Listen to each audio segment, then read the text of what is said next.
At the beginning of the show, I told the audience that we were going to talk about our Valentine's Day sting. Now, folks, you may remember back in October, we did a special sting at the Comptroller's office where we had people come in who were wanted for a number of crimes, thinking they were going to get a check for $572.26, and that wasn't the case. They actually got arrested. And we arrested over 40 people on that day, and for the next 2 weeks to follow, people still kept coming in to get their checks, and more arrests were made. Now, on Valentine's Day, we did a sting. Let's talk to the audience about that. Well, Valentine's Day was a new one for us. It worked out very well that we had several officers brought together working two different areas of the county, two separate teams that were going to locations where we had warrants existing for individuals.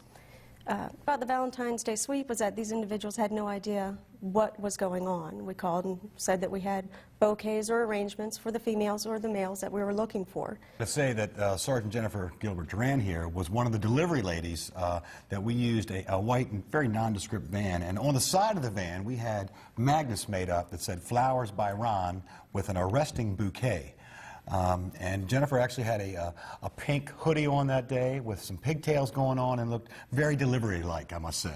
And you did, and your team did a great job. And you brought up a point there, Jen, I want to talk about, is how many attempts you made. Just your team alone did 27 attempts, and you, I think, netted 7 arrests that day out of your team. That's right. And it just goes to show the folks here that it's so hard to make a number of apprehensions because it's either a bad address, they're not home, they won't answer the door. A number of problems could pop up. That causes warrants to build up.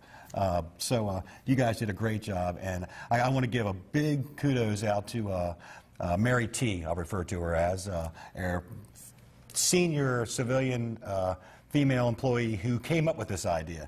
And then I got to give the credit to the entire Operations Bureau, Captain Ed Smith, Major Rick Tabor, and the rest of the staff from Sergeant Chris Rhodes' squad, who actually went out and did the deliveries along with you, and the whole entire Sheriff's Office that worked. A great partnership, and it was a very successful sting. So yes, thank you very much. Thank you, sir.